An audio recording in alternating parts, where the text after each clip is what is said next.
Don't get us wrong, guys, ha? It's challenging. Every day we have a challenge with our homeschooling journey because we also have businesses to manage, we have work to manage, we have jobs to be done. But at the end of the day, it's worth it. Yes. No? Isa pa sa encourage namin yun eh. Sa laki na matitipid namin sa tuition fee, we can allot yung fund ng schooling nila sa travel.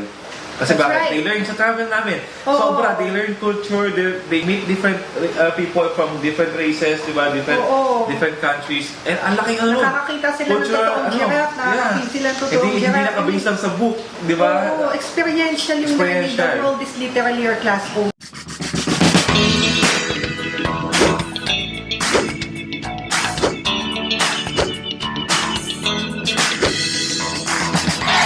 Hello, Clingers! And we're back for the part 2 of our homeschooling FAQ video. And for this one, we'll be answering the rest of the questions that can be found sa live namin with Royal Domesticity on Facebook. I'll put the link, lahat ng link na kailangan nyo for this video as reference or references. I'll put them down below sa description. Yes. But for those of you who are seeing us for the first time, we are Omni and Bryce. And together with our kids, we are the Clingy Fam. If you want to watch our family vlogs, I'll put the link up there and sa I button. And if you want to stay connected with us, you may continue to do so by following us on our Instagram account, Facebook, and TikTok at Omni and Bryce. And don't forget to subscribe to this video and hit the notification bell. To this channel. To this channel. And hit the notification bell so you would be updated on our upcoming videos.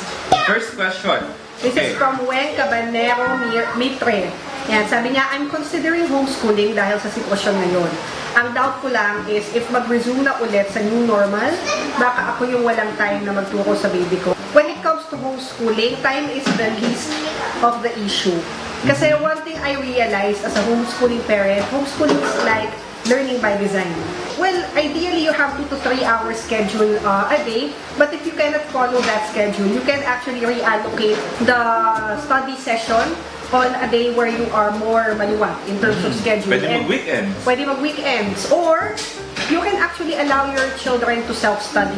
Actually, pag nagbabasa na yung bata, ano na lang tayo facilitators na lang tayo mga parents. Kasi all you need to measure is nakuha ba nila yung instructions correctly based on their results. And then, just have to really give some mentoring, correct them, or give them some information on how they can improve the next time. Siguro kaya sinasabi ni Omni na time is the least of our concern. At their age kasi, we can bring them anywhere. We can do homeschooling anywhere. Yes. Sa aeroplano man yan, sa biyahe man yan, sa events man yan, we can do homeschooling. Basta alam mo lang, on track ka lang kung ano ba talaga dapat nilang matutunan. Yes. Charmaine Ramos Pascual. Sabi niya, another question po, Miss D. I think she's referring to Miss Denise, pero we'll answer this on her behalf. Speaking of DepEd accreditation, how will my child have DepEd records if I homeschool them? Most of the homeschool providers naman ngayon na nag-ooperate successfully are accredited by DepEd. And you don't have to worry kasi DepEd recognizes homeschooling as a legal and a recognized methodology of teaching or learning or studying for students of today. So you don't have to worry about DepEd. Everything that we're doing in homeschooling is recognized by DepEd. Ayun ang advantage actually of having a homeschool provider. Kasi some homeschooling parents choose to do independent homeschooling. Okay din yon. Actually, kung kaya mo mag-independent, all the more. Kasi it will save you a lot of money. We're actually open to that. Yeah. Pero kasi, you also have to be prepared kasi lahat ng ginagawa ng homeschool provider mo na mga admin work, ikaw ang gagawa. Yeah. Ikaw ang magsasubmit sa DepEd. Another question from Joanna Lynn Espanto Gavina. Nagkakaroon din po ba ng mga certificate ang homeschooling like graduation? Yes, meron din. Yeah. Oo. Meron din silang certificates, meron din silang diploma. Anything that you would... certificate or yung report card? Is it? Report card meron din. Yeah. So, kumbaga, it's existing in the homeschool setup as well. Pero yung yung graduation, meron. Definitely meron. Yeah. There's a ceremony. Next question from Ann Rivera Santos. Paano po evaluation or grading if homeschooling? Depende siguro yan sa level ng anak ninyo. Kung kagaya namin kayo na ang mga anak nyo ay Kinder 2, yung grading system nila is based on progress. Meaning, hindi siya number-based. Wala kang makikita sa report card nila ng mga 90, 70, 80, etc. So, symbols. There are symbols assigned to a specific progress status. For example, heart is for good, parang star is for exceeding expectations, mga ganon, or smile is for needs improvement. So, yun yung makikita mo doon sa report card. So, as a parent, you know na parang, dito sa area na to, kailangan niya pa ng more mastery. So, you would rate them a smiley. Itong area na to, good to go na siya. So, you would rate them a heart. Itong area na to, exceeding expectations, so you give them a star. So, it is really based on how much mastery they have for certain lesson. So that's how you grade them. As the child moves up or progresses, nag-iiba din yung grading system nila. If I'm not mistaken, sa grade 1 nga, alam ko tagal may ginagawa ng grading system. But the good thing with the provider, like for Homeschool Global, is that they're gonna teach you also kung paano siya gagawin. So matututunan pa lang namin yun kasi incoming grade 1 pa lang si Zia. Gail Rosas Damasco, currently self-teaching my daughter during this ECQ. Hindi pa po kasi sila tapos sa mga lessons nila ng lockdown na po. Nag-lockdown na po. Ano po ang pwede ko pong gawin? Since minsan, ang hirap i-catch ang kanyang attention because I'm her mother. Thanks po. I don't know kasi ilang taon na yung anak niya. Hindi niya na-mention dito. Pero, in our case kasi, siguro with Zella. Zella is turning 5 this June. So, talagang yung personality pati niya, she's very playful and very adventurous. So, nabubore siya minsan or madalas kapag usual pen and paper method yung methodology na ginagamit namin sa pagtuturo sa kanya. So in order to catch her attention, we really have to get to know what excites her most. And gusto niya talaga yung play. So we integrate play. We gamify the lesson, and that's how she learns best. So magkakaiba din kasi ng personality ang mga bata. You really just have to... Are you talking about me? Yes. Is it okay? Yeah. Okay. Thank you. Magkakaiba. When it comes to Zia naman, she is a very focused child. Very, studious siya. And also into arts. Into arts. And she really likes exploring things on her own. She really likes learning on her own. So, bigyan mo lang siya ng instructions. She easily picks it up. Magkakaiba sila ng learning style. So, you really have to spend time with your kid and get to know what excites them. When it comes to attention span kasi, you can actually utilize the benefits of technology in teaching your child. Like, kami kasi when kay Zed, talagang in-expose namin sa maraming ABC videos. Na habang bata pa sila, instead of antagonizing the use of videos, you utilize them. Yeah. Si Zed actually... Ilimit mo nga lang, huwag lang talaga yung buong maghapon sila. Right. Kailangan may limit yung screen time. Si Zed actually, he's still young, he's 2, but actually started siya mag-homeschooling sa alphabet, shapes, colors. Ang isa sa mga favorite niya ngayon, yung family finger, finger family. No? Lahat na napagiging sa daliri niya, ginagawa yung finger family. So what we do is that we make sure maraming available items for learning. Like for example, yung mga alphabet na, what do you call that? Basta alphabet siya na pwedeng idikit-dikit sa mga daliri. So, he uses that. Tapos, yun, kakanta siya. A finger. Lahat na pwede na maging source ng pag-aaral o learning. So, next question is from Chris V. Marie. Parang si Chris. Ay, si Chris Vergara yan. Oo. Pumalik pa dyan, Chris, ha? O talaga, Chris. So, sabi niya, may screen name ka pa. Saan po ba makakabili ng mga gamit na ginagamit for homeschooling? Sa amin po. Nagbebenta. Actually, if you are tied up with a homeschooling provider, then they usually have accredited materials or kumbaga yung materials na naaral na nila, na-review na nila, and nakita nilang fit talaga dun sa curriculum set by DepEd. So, best if you get it from them. Pero, if you go independent, you can actually choose your own materials. You can buy them from National Bookstore, any bookstore. At the end of the day, you really have to know ano yung kailangan nilang matutunan. And by learning what they need to learn, then you can actually customize or flex yung pagpili ninyo ng curriculum. Ayan, next question from Mary Grace. Clelo, Tabaw, Saris. Paano po kung pareho nag-work ang parents? I think this question is also related doon sa question na nakapasok lang from our friend na si Jen Eleanor. Sabi niya, Omni Bryce, masama naman sa topic ng ano ba ang okay na setup or ideal. Sa homeschooling, dapat ba may isa talaga na tutok sa mga kids or nasa bahay? Sige, let's answer it. Paano nga ba kung parehas nag-work? Kailangan ba, mami, may isang nakatutok? Doon sa muna sa parehas nag-work, paano yun? Actually, kailangan yung mag-usap muna mag-asawa kung sino talaga yung mag-homeschool. Kasi kami ni Bryce, nag-agree kami na talagang pareho kami involved. So, merong mga mag-asawa na gusto nila na isa lang yung nakatutok. So, you really have to identify sino yung teacher, sino yung homeschooler sa inyo. So, once you identify that, kung sino yung champion when it comes to homeschooling your kids, then you can already work on a schedule. So, kung ikaw lang mag-isa yung magtuturo sa mga anak mo and your spouse is not involved or you're a solo parent, then you can actually work on your schedule. You can set aside an hour or 2 hours a day of your time. I think yun yung concern niya eh. Kung nag-work, baka mamaya, ang worry niya, may oras ba mag-homeschooling? Ako lang kasi nagsimula kami ni Bryce, pareho kami nag-work. In a corporate setup, na talagang yung trabaho ni Bryce as in 8 to 5. So, hindi lang actually, kasi may preparation pa minsan. Ako naman, since marketing related yung trabaho ko, talagang 8 to 5 to hindi as lang long as din. time needed. So, yun nga, for yung sinabi ko kanina, time is the least of the concern kasi you can actually choose when to homeschool your kid. So, actually, we know of single parents na, di ba? Na kaya nila. Talaga. And I think homeschooling works best if you are struggling on time. Actually. Imagine mo to traditional school setup.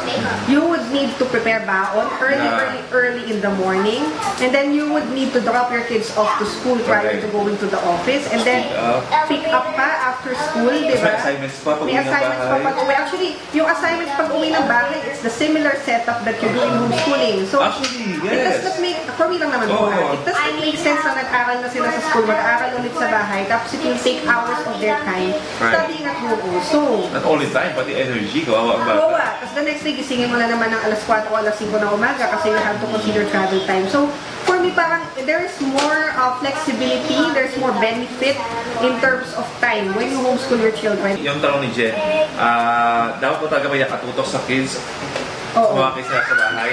Yes, ideally yes, dapat talaga may nakatutok, okay? Kasi sa aming dalawa, kahit na nag-agree kami na parehas kaming hands-on, parehas kami mag-facilitate ng homeschooling nila. We also agree na since ako yung mas flexi yung time, ako talaga yung tutok sa mga bata. Kung kailangan ko lang ng tulong, that's when mommy comes in sa picture. Pero may mga days din naman na kahit home-based yung trabaho niya, mas ako yung may time na mag-homeschool. So ako yung magti-take over. Next From is, Lena May Ecleo. mahal po ba ang homeschooling compared to private school? Nung nag-research kami, nung time na i-enroll namin sa Zia, merong malapit na preschool sa condo namin dati. Basic lang na preschool, at sobrang standard lang, na parang bahay na dinonvert to become a preschool. They have around 1 to 3 teachers. They have a few students. So, nag-inquire ako. Nag-sit-in ka, di ba? Sit-in pa kami ni Zia to see if magiging okay siya doon. So, okay naman si Zia doon sa setup. Kaya niya namang sabayan yung setup ng traditional school. But when I inquired about the tuition, tumataging na 150,000. Sabi ko, wow, 150,000. Wala pa yung uniform. Di pa kasama uniform, baon, etc. So, tuition pa lang yun. And then, tinignan ko kung paano nila conduct yung lessons. Nakita ko na parang, kaya ko din. So parang why pay 150,000 kung yun din naman pala yung nagawin nila doon. Parang it's really, play school lang din talaga. Now, I searched about Homeschool Global kasi it was recommended by a friend of mine na naka-Homeschool Global na rin yung anak niya. And nalaman ko, 35,000 na yung tuition. If you have 2 children, you just have to pay additional 5,000 dun sa second child mo. So parang 20,000 lang each child yung tuition. Yung books ni Sia, inabot lang na 5,000. So parang 40,000 lang yung nagastos namin isang buong taon na yun. Wala kayong pamasahe, walang gas allowance, hindi ka takot kung safe ba yung anak mo makaka-uwi, or hindi ba siya nabubuli sa school, di ba? Diba? Yung oras, sobrang grabe yung benefit sa time. Kung naturuan ba siya ng tama, diba? Yun, yung mga factors na yun. Yeah, I'll go back to that tayo sa time. Kapag kasi ang bata naka-homeschool, ang i-spend niya lang mga 2 hours a day. So pag natapos niya yung academic-related lessons niya, he or she has the rest of the day to do what he is really interested in. Right. So for example, Zella is very musically inclined. So she would sing all throughout. So dance in front of the mirror. So napapractice niya yung performance, performing arts skill niya, yung gift niya, nurture niya. Si Zia naman is into art, so nakapagawa siya ng sarili niyang shirt designs. Hindi yun posible kung wala silang oras to do that. Don't get us wrong, guys, ha? It's challenging. Every day we have a challenge with our homeschooling journey because we also have businesses to manage, we have work to manage, we have jobs to be done. But at the end of the day, it's worth it. Yes, No? we have a question from Nila Moore. RD Hi po, Ferreira. magkano po kaya inaabot ng homeschooling? Ayun na, sabi na namin, no? Sabi na So, namin. yun lang, yung tuition fee, 35,000 plus 5 kung may additional kid ka. Tapos, tools, learning tools, 5,000 pesos sa mga 40,000 lang. Yun na yun, yun na yun. Wala At ibang provider yung pinili mo, pwedeng mas mura. Yeah. Diba? Pwedeng mas mahal ng konti. Yeah, but if you want, like sa provider namin sa Homeschool Global, provide sila mga clinics, like mga ballet clinics, Yes. mga music clinics. Of course, separate yung fee nun. Oo. Okay? Tapos kung gusto mo independent, wala talaga tuition. Yeah, oo. Kasi wala talaga. Isa pa sa nag-encourage sa amin yun eh. Sa laki na matitipid namin sa tuition fee, we can allot yung fund ng schooling nila sa travel. Kasi That's bakit? right. They learn sa travel namin. Oo. Sobra, they learn culture, they meet different people from different races, diba? Different countries. And ang laking Nakakakita sila ng totoong hirap, nakakakita sila ng totoong Hindi hirap. nakabase lang sa book, di ba? Oo, experiential yung learning. The world is literally your classroom. Yeah. And then, lastly, from Joanna Lynn Espato Gavina, question ko nga din po, can afford din po ba ang mga minimum wage earner ng homeschooling? Ano po ba ang estimated budget? Sabi na namin. Pero if you can afford kung minimum wage earner ka, well, syempre kailangan pag-ipunan. That is if you want a homeschool provider. So siguro, Yes. I'm not sure about this, pero siguro I would recommend at least yung kinder to grade 1. At least meron kang May provider ka, Yes, pag-ipunan mo yun. Then after that, go independent. Wala kang Yes. gastos. Except yung mga lang, photocopy, printing ng mga materials. Bili ng mga libro. Yeah, ganyan. bro. Yun lang. So, yeah, can afford. Whether you choose to homeschool or not, may gastos ka. Actually. Kaya naman. But you really have to set your mind to it. You really have to allocate a budget for it. And you really have to know din talaga how much lang yung kaya mong spend. And yun, kung makakita ka ng mas cheaper na provider, that's even better. Tsaka, at the end of the day, again, babalik ka doon sa question nga namin, doon sa part 1 ng video na to, which I hope you could watch. I-link namin just taas sa I button. Doon sinagot namin why you should homeschool your kids. Ayan, ito pa pala, another thing. Parang when you're considering budget for schooling, you don't just consider tuition and miscellaneous fees. You have to also quantify the cost of the baon, Yeah. the cost of the uniforms, the Right. cost of the other things that go with it. Pamasahe. Di ba? And yung mga lost opportunities na dahil nga busy ka sa paghatid sundo, pag-prepare ng baon and stuff. Baka pwede mong i-allot yan sa home-based business. Baka pwedeng nakapag-online business ka na lang pala. So, when you quantify the cost don't just focus on the tuition. I-quantify nyo magkano baon ang iaalat ng araw-araw. Kasi in our case, walang ganun. Kung ano nakahain sa mesa, yun ang kinakain natin. So, zero baon cost.